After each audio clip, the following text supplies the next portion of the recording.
हुए उन सितारों की जिन्होंने अपने टैलेंट से पूरी दुनिया को इंस्पायर किया है, हमारे देश का नाम रोशन किया है। अगला टॉपिक रहेगा स्पॉटलाइट ऑन इंस्पायरिंग स्टार्स, और इस सेशन के लिए मैं अपने कलीग उमेश शर्मा को स्टेज पर बुलाना चाहूंगी। प्लीज उमेश। और अगले पैनल के लिए हमारे साथ होंगी सिटी ब्यूटीफुल चंडीगढ़ की ब्यूटीफुल कुड़ियां। So ladies and gentleman, please welcome the talented, accomplished Indian sports shooter Anjum Modgil, a two-time Olympian and prestigious Arjun awardee. Anjum has taken shooting world by storm with her incredible skills and dedication. Anjum balances her passion for shooting with the love for art, being an avid abstract artist. She also holds a master's degree in sports psychology, showcasing her commitment to excellence both on and off the field. Please join us welcoming the inspiring Anjum Modgil. Next up, we have Ashia Sahota, the multifaceted, inspiring Ashia. As an assistant professor of English, PhD scholar, former Mrs. Universe Pacific Asia 2023 and Miss India 2023. Ashia embodies the perfect blend of intellect, beauty and passion. Her remarkable achievements and commitment to empowering women make her a true icon. Please join us giving a warm welcome to these beautiful ladies. Over to you, Umesh. Thank you Tanuja. और जब बात sports की आती है तो जाहिर तौर पर मेरा तो बहुत यानी कि कह दीजिए कि चेहरा खिल उठता है, क्योंकि बीइंग ए स्पोर्ट्स जर्नलिस्ट उन लोगों से इंटरेक्ट करने का मौका मिलता है जिन्होंने देश के लिए किया। और ब्यूटी की बात करें तो हमारी भारत की लड़कियां भी अब विश्व स्तर पर अपनी पहचान बना रही हैं। मैं शुरुआत करूंगा अंजुम मौदगिल से। अंजुम 2 बार की ओलंपियन, बहुत सारे मेडल अंजुम के नाम, लेकिन जो जर्नी शुरू होती है किसी भी प्लेयर की, उसके पीछे कहानी होती है। और वो कहानी आज मैं चाहूंगा हम लोग लिखते रहे हैं, दिखाते रहे हैं, लेकिन इन लोगों को पता चले, यूथ को, इनमें से भी शायद कोई शूटर निकले, कोई आशिया बने। आप कब आपने राइफल थामी, कब आपको लगा कि मुझे अब शूटिंग करनी है? आप सबको नमस्कार एंड थैंक यू न्यूज 18 जिन्होंने मुझे मौका दिया इस स्टेज पे आके आप सबसे इंटरैक्ट करने के लिए। तो मैंने 2007 में सबसे पहले शूटिंग रेंज पे मैं गई थी सेक्टर 25 चंडीगढ़ में, और मेरी 14 साल की स्कूलिंग सेक्रेड हार्ट स्कूल से हुई है। तो मेरे को बहुत अच्छा मौका मिला कि मैं वहीं पे ही एनसीसी ज्वाइन करूं, और उसमें मैंने शूटिंग स्पोर्ट ट्राई करी, क्योंकि मेरी मदर ने खुद स्कूल और कॉलेज, जब वो अपने स्कूल और कॉलेज में थे, उन्होंने एनसीसी के थ्रू शूटिंग करी हुई थी। तो उन्होंने मुझे इस गेम से इंट्रोड्यूस करवाया। बट मुझे याद है जब मैं पहले दिन शूटिंग रेंज पे गई थी सेक्टर 25, तो वहां पे कैंप लगा हुआ था और मैं 7th स्टैंडर्ड में थी। एंड फर्स्ट डे मैं वहां गई मम्मी के साथ, तो जो वहां पे एक कोच थे उन्होंने मुझे मना कर दिया कि हम ऐसे ही किसी बच्चे को नहीं दिखा सकते वेपन या ट्राई करा सकते। और वहां पे मेरी एज के भी बच्चे शूट कर रहे थे, बट उन्होंने मुझे मना कर दिया। तो आई थिंक कहीं ना कहीं वो भी एक बच्चों में होती है ना, जिद या खिज कह लो, तो वो थी। और उसके बाद फिर एक और रेंज पे गए, वहां पे एक थे कोच जिन्होंने मुझे अपनी पिस्टल दी और बोला कि आप ट्राई कर सकते हो। सो मैंने सिर्फ ये एग्जाम्पल इसलिए दिया है क्योंकि कहीं ना कहीं हमारे किसी भी करियर में, चाहे वो स्पोर्ट्स हो, चाहे स्कूल हो, पेरेंट्स हो, काफी चीजों के लिए ना मना करते हैं, क्योंकि उन्हें होता है कि पता नहीं क्या होगा फ्यूचर में, अच्छा करेंगे नहीं करेंगे ये वो। बट आई थिंक अगर मेरी मम्मी ने भी ये सोचा होता कि अच्छा होगा कि नहीं होगा, तो शायद मैं आज ऐसे ओलंपिक्स नहीं खेला होता, अर्जुन अवार्डी नहीं होती, राइट। पर आई थिंक हम ये भी इसलिए बोल पा रहे हैं क्योंकि मैं यहाँ सब जीत के आई हूँ। बट जो मेरी मदर से मैंने सीखा है, मेरे को 17 साल हो गए हैं खेलते हुए, और यही चीज सीखी है कि चाहे आप हारो चाहे आप जीतो, उनका मेरे खेल के प्रति या मेरे प्रति हमेशा ये रहा है कि हम हमेशा आपके साथ हैं। अगर हारती हूँ तो पक्का ही वो पूछते अच्छा क्या हुआ कैसे हुआ, और ऐसे कभी भी नहीं कि वो अब क्या होगा या आप क्यों हार गए, आप जीते क्यों नहीं, कभी कोई इस तरीके का प्रेशर नहीं। इवन अगर कोई रिश्तेदार हैं जो ज्यादा सपोर्ट नहीं करते थे शुरुआत में, उनका ये होता था कि एटलीस्ट ये जो कर रही है अपनी मर्जी से और खुश रह के कर रही है, और इसमें कोई भी चीज गलत नहीं है, अपने लिए नाम कमाएगी, देश के लिए नाम कमाएगी, मेडल कमाएगी।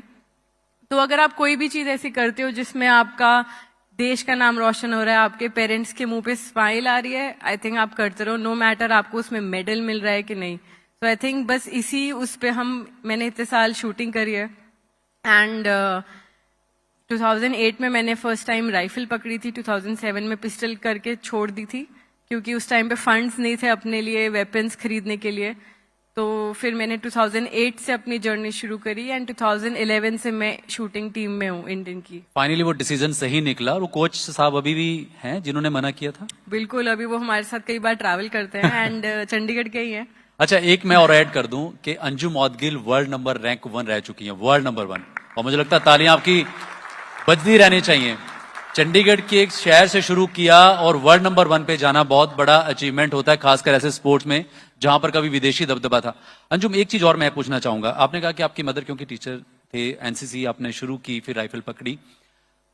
बहुत से ऐसे हमने स्टोरियां भी की हैं कि जब आप ओलंपिक या किसी बड़े इवेंट में पार्टिसिपेट कर रही हो, आपकी राइफल रुक जाए, एक तो आपको मेडल जीतना है, ऊपर से आपकी राइफल को भी ठीक करना है। ऐसा इंसिडेंट शेयर कीजिए, क्योंकि इंस्पिरेशन बहुत मिलती है इन चीजों से।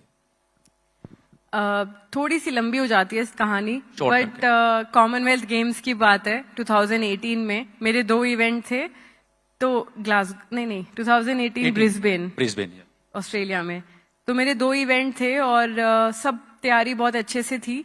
तो जो पहला इवेंट था उसमें मेरा राइफल का एक पार्ट हल्का सा क्रैक होके लूज हो गया, एंड हमारा बहुत ज्यादा स्टेबिलिटी प्रिसीजन का गेम है, लाइक एक्सट्रीम प्रिसीजन, जो बाकी गेम से बहुत अलग है। तो हमारी माइंड का काफी काम होता है, बॉडी स्टेबिलिटी सब कुछ।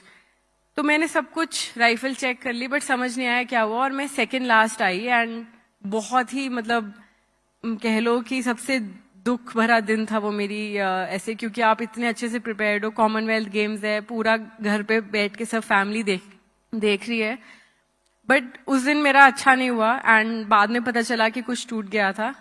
तो ये चीज हमारी होती है गेम में काफी ज्यादा, जब आपकी इक्विपमेंट बेस्ड स्पोर्ट भी हो। बट नेक्स्ट डे मेरा दूसरा इवेंट था, तो मैंने पूरी रात उस दिन, उस इवेंट के बाद मुझे याद है कि वही इतना गुस्सा, उसको मैंने किसी ना किसी तरीके से, क्योंकि मुझे पेंटिंग करनी पसंद है, बुक पढ़ना और वर्कआउट करना, तो मैंने वो चीजों में अपने आप को बिजी रखा, जितना शांत हो सके दिमाग, नॉट इवन शांत बट प्रेशर और गुस्से को मिला के मैंने फोकस में कन्वर्ट किया, बिकॉज हम मेंटल ट्रेनिंग काफी करते हैं, तो उसमें काफी टूल्स होते हैं, जैसे अभी 2 मैम ने यहाँ पे काफी अच्छे से समझाया। तो उस चीज से मैंने अपने आप को नेक्स्ट डे इतना फोकस्ड रखा, और इतना वो था ना कि बस अपना बेस्ट देना है, हर चीज चेक करी। एंड नेक्स्ट डे मैंने कॉमनवेल्थ गेम्स रिकॉर्ड बनाया था, जो अभी भी है, और सिल्वर मेडल जीता था इंडिया के लिए। तो आई थिंक कहीं ना कहीं मतलब इश्यूज आते हैं, प्रॉब्लम्स आती है, बट उस टाइम पे ये चेक होता है कि आप मेंटली कितने स्ट्रांग हो और आपको कितनी बुरी तरह कोई चीज चाहिए, एंड कभी ना कभी वो आपको मिल ही जाती है। तो अगर कुछ भी बुरा होता है, मेरे लिए तो बहुत बार ऐसा हुआ है कि अगर कुछ नहीं मेरे हक में जा रहा, वो अच्छे के लिए ही हुआ है। बिल्कुल, मेंटल वही बात हम कर रहे थे। आशिया, आपके पास मैं आऊंगा सवाल लेके कि आप असिस्टेंट प्रोफेसर हैं डीएवी कॉलेज में, और आप अपने ड्रीम को भी आपने अचीव किया, मिसेज एशिया पैसिफिक का खिताब है ना, मिसेज जब लग जाता है शादी के बाद, ये चीजें शादी के बाद हुई कि आपका बचपन का ड्रीम था? हाँ, बचपन का ड्रीम था। Back in 2000 when Lara Dutta became Miss Universe, तो मैं और मेरी फ्रेंड ऐसे ही बैठे हुए हैं क्लास में, वो हिंदुस्तान टाइम्स या टाइम्स ऑफ इंडिया स्कूल्स में दिए जाते थे उस टाइम।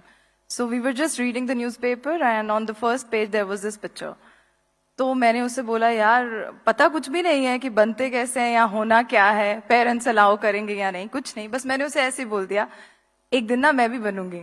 तो she was completely she was saying, तू पागल, ऐसे थोड़ी होता है, तुझे पता है ये कैसे बनते हैं। हाँ, तो वो चीज थी, लेकिन उसके साथ साथ I have always been the topper in the class. तो वो मेरी मदर हमेशा बोलते थे अगर 98 भी आए तो 2 नंबर कहाँ चले गए. It was very difficult to explain it to her कि 2 नंबर कहाँ चले गए. तो ये दोनों चीजें साथ साथ चल रही थी. तो करते करते I was the first one who stepped out of this medical background since I belong to medical, my parents belong to medical background. तो मैंने first time, I was the first kid in the family who said कि मैंने medical परसू नहीं करना है. So it was completely a very bad shock for my parents, for my mother, but my father was very supportive. And उसके बाद BSc मैंने non medical करा and we had no clue, I really mean it, कि करना क्या है आगे कैसे जाएंगे. तो नॉन मेडिकल करते करते BSc I did engineering for 1 year. तो BSc नॉन मेडिकल में जब मैं थी तो फर्स्ट उस टाइम मैंने मिस PTC देखा 2010 में. Himanshi Khurana was there. So I really liked the show. I watched the complete show and मैंने सोचा कि मैं Miss PTC में जाऊंगी. So 2011 में it was not easy for me to, and my parents also to accept what I was saying. Because I've always been very studious, तो उनके अपने dreams हैं, ये बनेगी. But उसके साथ मैंने ये बोल दिया. और जब मैं Miss PTC के लिए गई, so I became Miss Firozpur there and then Miss PTC Punjabi 2011. So I had a direct entry to Miss India 2013. I was finalist for Miss India to 2012, sorry.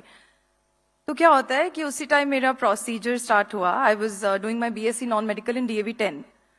तो वहाँ पे I thought I'm not going to pursue MSc. My mother was again very upset with my decision कि पहले medical नहीं किया है, अब ये बोल रही है. You know, she's switching from science and, you know, parents who belong to medical background, switching to arts, you know, एकदम not easy for them to digest that. तो मैंने ऐसा बोला कि मुझे ये करना है, तो चलो, again, my father being very supportive. तो मैंने shift करा to, but when we went to this HOD of MA English, I switched from science to arts and I wanted to pursue MA English, Masters in English. So he said, no, you can't pursue it because आपके पास elective भी नहीं था, honors भी नहीं था, तो हम आपको नहीं करने देंगे. So I said, but sir, I'm very capable of doing it. Don't worry, मैं वो सब continue कर लूँगी, साथ में pursue कर लूँगी. No. He said, नहीं. तो एक sir आए, he was the HOD of Punjabi and I was in Miss PTC Punjabi, I was the winner there. So he said, you know, she's a gold and all that, आप इसको करने दो, ये करेगी, वो करेगी, इंडिया के लिए जाएगी. तो उनके दिमाग में वो क्लिक कर गया that she is going for Miss India. And he made a very derogatory remark. He called me inside. उनके सामने उन्होंने बोल दिया था, हाँ हम इनको स्विच कर देते हैं, BSc नॉन मेडिकल से MSc से डाल देते हैं हमें इंग्लिश में. So he called me inside and he said, देखो बेटा बात सुनो, तुमने तो यही करना है, तो तुम किसी पढ़ने वाले की सीट क्यों खराब कर रही हो? And that to be in front of lot many students and I cried a lot. In the same room, I went to my, canteen and I cried a lot. तो मैंने उसी टाइम सोचा कि मैं विनर थी, उस time मेरे पास Punjabi movies के काफी ऑफर थे. मैंने उसी टाइम सोचा कि ये तो नहीं, I have to do something in English only. करना है और. Yeah, but वो वाला कीड़ा तो था. तो MA English किया, then 15 hours of sitting in the library and then I qualified UGC NET and became assistant professor. फिर मैंने सोचा अब असिस्टेंट प्रोफेसर बन गए, बट मिस इंडिया की एज निकल चुकी है. Let's try for Mrs India. तो शादी के बाद जो आपने, हाँ, जो एक पेरेंट्स की सपोर्ट ही गया, उसके बाद हस्बैंड का रोल बहुत है. वो तो अभी भी मुझे मजाक करता है कि शादी तुमने इसीलिए की थी कि मिसेस इंडिया में जाना. Then I went for Mrs India और मैंने किसी को नहीं बताया. I was teaching in Khalsa SGGS college at that time. So मैं चुपचाप चली गई कि किसी को नहीं बताना, पता नहीं जीतेंगे नहीं जीतेंगे, but I just want to live my dream and I want to be a finalist of Mrs India. और मुझे नाम जोड़ना है बस इंडिया का अपने साथ. And overnight I again won it and I became Mrs India 2023. तो मुझे लगा कि ओके चलो, it was all over there in newspapers and all that. चलो, I told everyone, but then I never realise that I will get a chance to represent my country for Mrs. Universe, and that to be in Manila, where Sushmita Sen became, in Philippines, she became Miss Universe. तो मेरे 2 passion थे, 2 dream थे, but दोनों में work और hard work और बहुत किया और यहाँ तक. चलिए, सपने को आपने तो जी पीछा करते और आज मैं DAV 10 में ही पढ़ा रही हूँ. क्या बात. तो इट्स देयर. तो वाकई ये वुमेन एम्पावरमेंट की हम बात करते हैं. अंजुम, आप इतने साल से शूटिंग कर रही हैं, बहुत सारा एक्सपीरियंस है। अभी जब मैं पेरिस ओलंपिक में आपके घर गया तो मैंने कहा कि अंजुम से बात कैसे हो सकती है, तो अंजुम का तो एक स्टाइल रहा है कि नहीं, जब तक मैं तो ओलंपिक में फोकस हूं। ये वाकई होता है क्या कि आप टीवी नहीं देखते, सोशल मीडिया नहीं देखते? कहीं क्रिकेटर से पूछा कि हाँ, जब बड़ा टूर्नामेंट होता है वर्ल्ड कप, फोकस फोकस, क्योंकि शूटिंग या कोई भी गेम हो एक फोकस रहना होता है। आप अलग ऐसा क्या करती हैं कि भाई मम्मी से भी कम बात के ठीक है हाँ जी बताइए, मुझे मत बताओ कि न्यूज में क्या चल रहा है? ये तो रहता है, आप मीडिया वाले आप अच्छे से समझेंगे कि पॉजिटिव से ज्यादा और भी बहुत कुछ चलता है मीडिया में, है ना। मतलब हमें देखने को मिलता है जब क्रिकेटर्स एक गलती करते हैं या कोई जल्दी आउट हो जाता है, कितनी नॉट सो पॉजिटिव न्यूज आती है। तो ऐसी आई थिंक शूटिंग का भी बहुत ऐसा सा पास्ट रहा है। जैसे हम टोक्यो ओलंपिक्स में कोई मेडल नहीं आया था और शूटिंग के बारे में बहुत ही चीजें लिखी गई थी जो अगर हमें पता चले ना, फिर सच्ची में दिल दुखता है कि हम सारी चीजें छोड़ के, फैमिली लाइफ, सोशल लाइफ, सब कुछ छोड़ के, कई बच्चे स्कूल कॉलेज मिस करके पूरा दिन सुबह से रात तक लगे हुए हैं, मेहनत कर रहे हैं। अगर 1-2 पॉइंट से मेडल नहीं आया तो बहुत ही ज्यादा नेगेटिव चीज सुनने को मिलती है। और आई फील कि कई बार क्या होता है, अगर आप किसी और प्रोफेशन में हो जिसमें आप इंडिया की होप नहीं हो, मे बी आप अपने डॉक्टर या आपकी फैमिली जानती है कि आपको कुछ करना है, बट देन जब हम इंडिया रिप्रेजेंट कर रहे हैं तब पूरे लोगों की होप, पूरे इंडिया की होप आपके साथ होती है। तो उतना ज्यादा क्रिटिसिज्म स्पोर्ट्स वालों को फिर ज्यादा मिलता है क्योंकि हम इतने बिलियन लोगों की होप है, राइट। तो इसीलिए ना वो नेगेटिव न्यूज बहुत इफेक्ट करती है और हमें बहुत एथलीट्स को टोक्यो ओलंपिक्स के बाद करा था वो इफेक्ट, एंड फिर हमें बहुत महीने लगते हैं उस चीज से बाहर आने में। सो इसीलिए हम ये चीज का जरूर ध्यान रखते हैं कि जब भी हम किसी मेजर कंपटीशन में हैं तो अगर हम इंटरैक्शन कर रहे हैं आपस में एथलीट्स, तो हम लिटरली स्पोर्ट्स के अलावा कुछ भी रैंडम बातें करेंगे। न्यूज तो बिल्कुल ही नहीं होती क्योंकि न्यूज में एज सच पॉजिटिव इतना कुछ नहीं मिलता है जितना बाकी चीजें मिलती हैं। आपको प्रेशर हो सकता है, आपको एंजाइटी हो सकती है। So I think as professional athletes हम कोशिश करते हैं, हमें जो चीजें पसंद है, अपना वर्कआउट कर लिया, किसी को रीडिंग, पेंटिंग, राइटिंग, कुछ भी ऐसा कर लिया to keep ourselves busy, and then हम अपनी रूटीन में होते हैं। सो हम घर वालों से बात करते हैं, फ्रेंड से बात करते हैं, पर उनको भी पहले से पता होता है कि किस बारे में बात करनी है कि नहीं और कितनी करनी है। बिल्कुल, हाँ, मतलब ऐसे तो हम बहुत ही चिल होते हैं, जितनी मर्जी बात करो, बट ये जरूर होता है कि हाँ, आप न्यूज वाले मत बनो, घर वालों को हम ये कहते हैं। इंटरव्यू शुरू मत करो। बिल्कुल। अच्छा, एक मैंने और चीज नोट की है स्पोर्ट्स पर्सन से, क्या मैं आपसे भी पूछूंगा और यहाँ भी लोग भी जानना चाहेंगे कि पर्टिकुलर इवेंट वाले दिन या आप अपने साथ कुछ बुक्स कैरी करके ले जाती हैं रीडिंग के लिए, कुछ है, या पर्टिकुलर आपको भी लगता है कि आज इस दिन ये ड्रेस डालनी है पर्टिकुलर इवेंट में, या कुछ होता है ना सुपरस्टिशंस के, हाँ यार मेरे साथ ये जुड़ा है, मैं आज राइट लेग पहले पांव रखूं, ये कर दूं, वो कर दूं, कुछ आपके साथ ऐसा है? नहीं, आई थिंक मैंने कभी भी ऐसी कोई चीज मेरे दिमाग में बैठने नहीं दी। 1-2 बार कभी हुआ है कि नहीं, ये वाली टी शर्ट वाले दिन, जिस दिन ये टी शर्ट पहनी है उस दिन मैच बहुत अच्छा हुआ है, वो ऐसा 1-2 बार हुआ है। अच्छा। बट मैंने फिर ये वाला क्वेश्चन एक और जगह पे भी सुना था, आई वाज लाइक ये वाली चीज अपने दिमाग में, क्या पता किसी दिन वो टी शर्ट ना मिले, ऐसा थोड़ा ना मैच खराब करना है। सो ऐसा होता है कि बस जो पहनो, ऐसे कॉन्फिडेंस आना चाहिए कि हाँ मैं जा रही हूँ खेलने, अपना बेस्ट दे रहे हैं, रिजल्ट देखी जाएगी। लिटरली सिर्फ ये माइंडसेट के साथ जाते, चाहे कोई भी मैच हो। अच्छा, जब इकट्ठे होते हैं सारे एथलीट, कोई होता है ना कि प्रैंक मास्टर है, कोई एक माहौल को होता है ना। अच्छा, जैसे यूवी की बात करें, भज्जी की बात करें, इंडियन टीम में वो बहुत बड़े प्रैंक मास्टर होते हैं, सचिन को भी वो तंग कर सकते हैं, उनकी इतनी पावर थी, अभी भी है।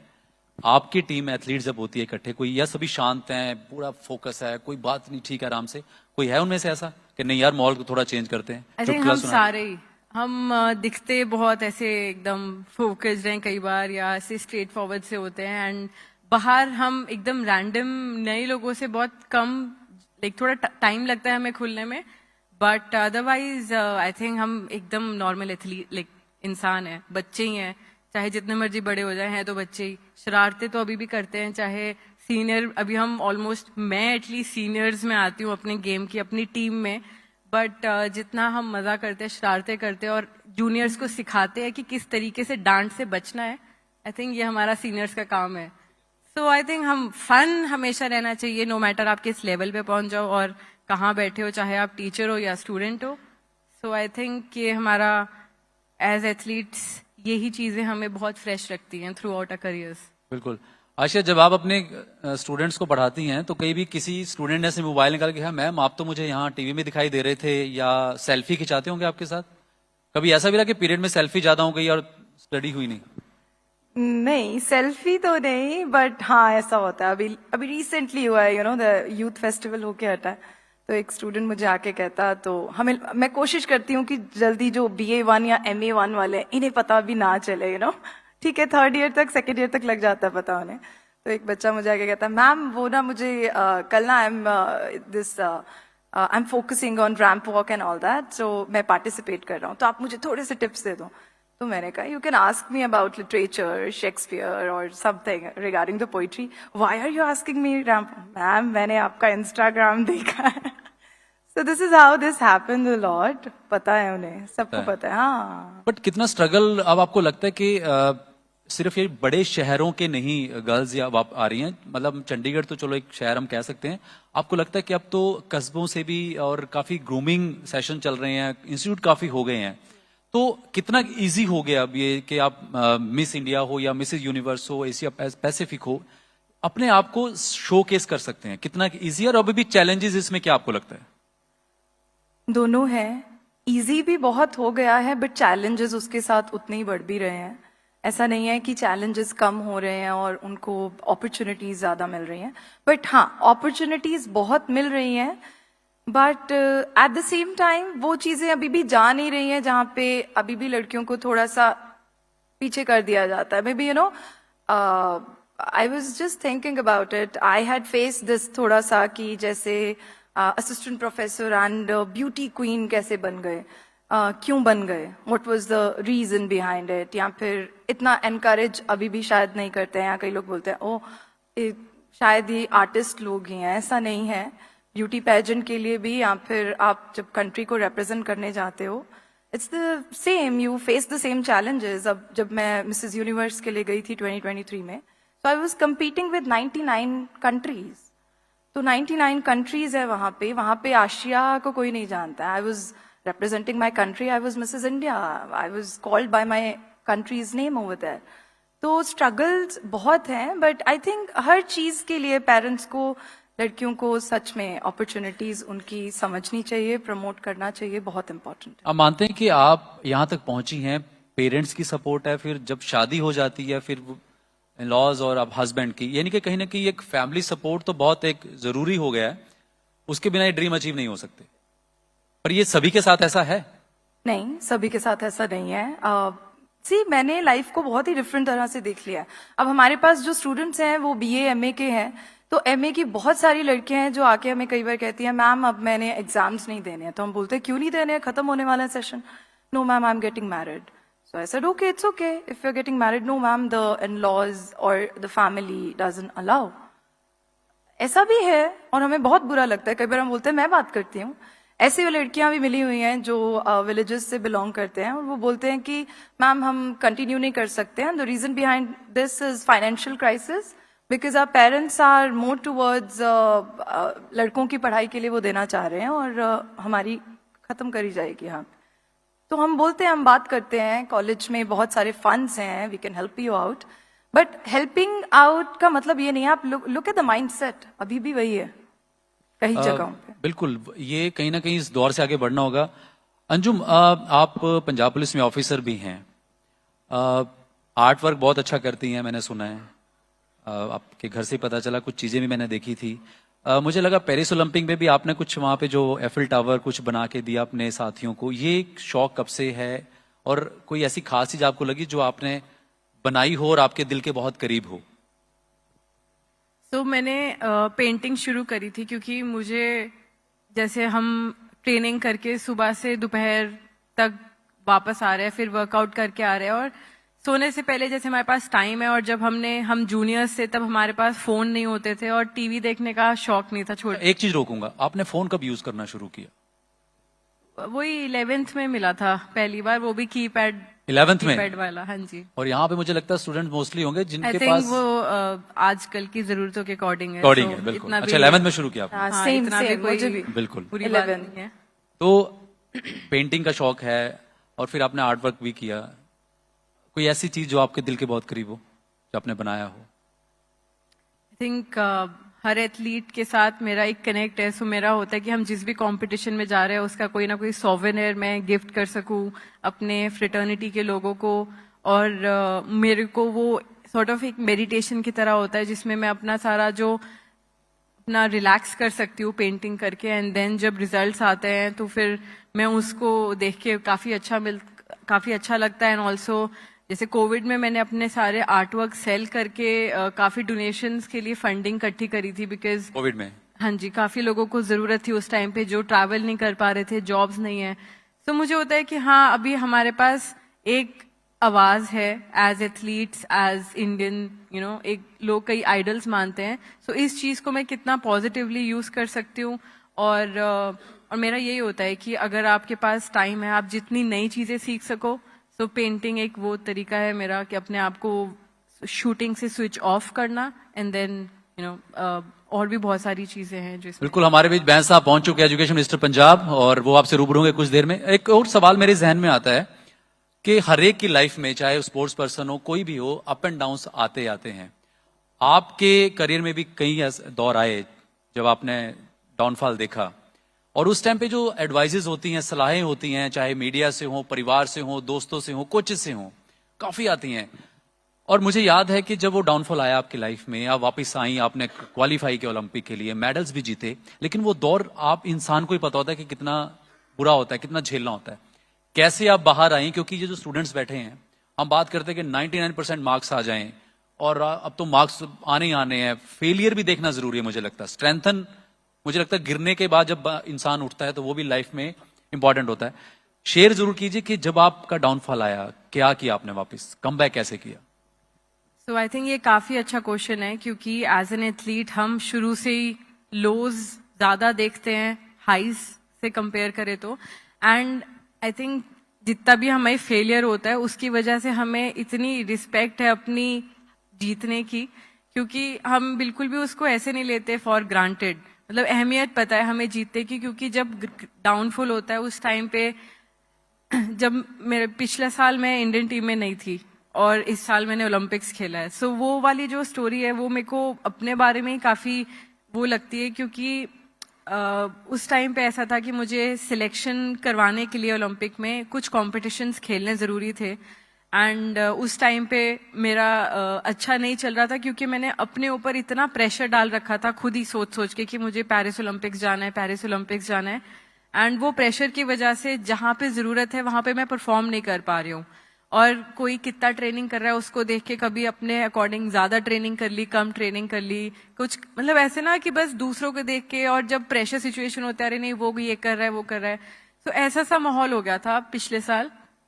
एंड मुझे किसी ने कहा कि अंजुम आप मतलब इस 2 कंपटीशन जो चाहिए उसमें नहीं हो, बट ओलंपिक ट्रायल्स होंगे, एंड देन अगर आप उस ओलंपिक ट्रायल्स में अच्छा करोगे तो आप ओलंपिक जा सकते हो। तो मेरे पास 3-4 महीने थे, मैं अकेले बाहर गई ट्रेनिंग करने हंगरी में, और वहां पे 10-15 दिन मैंने ट्रेनिंग करी। फिर रियो वर्ल्ड कप खेला अकेले जाके, वहां पे इंडिया की टीम नहीं गई। बट उन टाइम में ये समझ आया कि मैं खुद एक इंसान जो अंजुम मौडगिल है वो क्या है। नहीं तो हम ना खो जाते हैं एक दूसरे को देख के।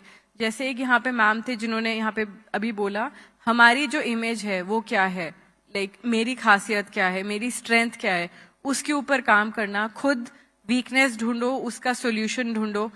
आप ये देखो कि आप किस चीज में अच्छे हो, मेरे लिए कितनी ट्रेनिंग अच्छी है, मेरे लिए क्या वर्कआउट अच्छा है, मेरे लिए क्या पढ़ाई की अच्छी है, या कोई भी प्रोफेशन, आप किस चीज में अच्छे हो। आपके पेरेंट्स देखें कि आपका इंटरेस्ट किस चीज में है, आप उस चीज पे ध्यान दोगे। I think that is the only reason मैं बाहर आ पाई। एंड जो मेरे हस्बैंड है उन्होंने भी ये कहा कि मैंने पेंटिंग छोड़ दी थी कम से कम 1.5 साल, क्योंकि मैं शूटिंग के पीछे पड़ गई थी। एंड वो कहते शूटिंग अगर अच्छी करनी है तो पेंटिंग करना शुरू कर दो, क्योंकि जब हम एक चीज के पीछे इतनी बुरी तरह पड़ जाते हैं कि हमें आसपास का कुछ ख्याल ही नहीं, सो उसमें मेरे लिए वो बहुत बुरी इफेक्ट होती है।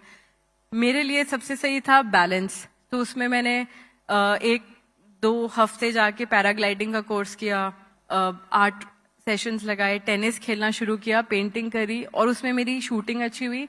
एंड देन मेरा जो कमबैक था वो बेसिकली ओलंपिक ट्रायल्स में हुआ। मैंने 4 ट्रायल्स में से 3 ट्रायल टॉप करे और मैं ओलंपिक्स खेलने गई। प्रेशर रिलीज हुआ। हाँ, so I think it's just because मैंने ब्रेक दिया अपनी शूटिंग को। हम खींचते चले जाते हैं उन चीजों को जो चीज खराब है, रादर देन उसको थोड़ी देर रोके बाकी चीजें अपनी लाइफ की सेट करो, अपना आप फिर खत्म। वापस सही हो जाता है। लास्ट सवाल आशा, 20 सेकंड में, जिस तरह से कहा कि हमें खुद को पता होना चाहिए कि हमारी स्ट्रेंथ क्या है। आप इतने बड़े प्लेटफॉर्म पर गए, इंडिया का नाम रोशन किया, क्या कहना चाहेंगे उन गर्ल्स को कि जो अपनी ड्रीम्स दबा देती हैं? ड्रीम्स बिल्कुल भी नहीं दबाने चाहिए, किसी भी कीमत पे नहीं। कई बार आपको लगेगा फैमिली सपोर्ट नहीं है, अगर आपको अपनी फैमिली से नहीं मिल रही है, शादी मैरिड और नॉट मैरिड, मुझे नहीं लगता है कि ये चीज किसी भी तरह से आपको कंसर्न होना चाहिए। Please follow your dream, work on it, stay resilient, keep working. Dreams का कोई भी उम्र नहीं है, कोई एज नहीं है, कोई सपोर्ट नहीं करे नहीं करे, आप अपने आप को तो सपोर्ट करो। ड्रीम्स देखना बंद मत करें और उस पर काम करना बंद मत करें। That's very important. चलिए, बहुत बहुत शुक्रिया अंजुम आपका, आशी आपका, और आप लोगों को भी जो टिप्स यहाँ से मिले हैं उम्मीद है कि आपकी लाइफ में काम आएंगे। Over to Tanya.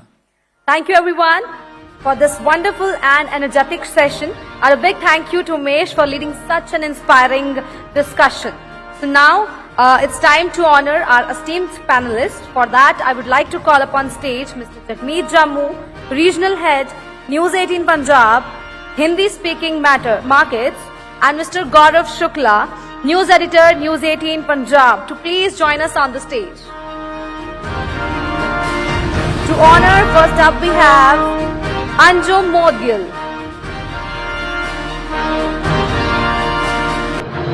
Please guys, give them a big round of applause. I think तालियां रुकनी नहीं चाहिए, इतनी कंजूसी नहीं चलेगी। अगला सेशन भी बहुत इंटरेस्टिंग होने वाला है। Keep on, the fire alive. So next up,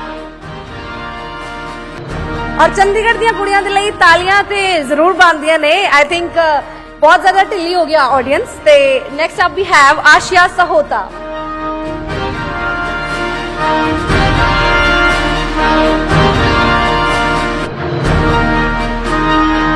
Thank you so much, beautiful ladies.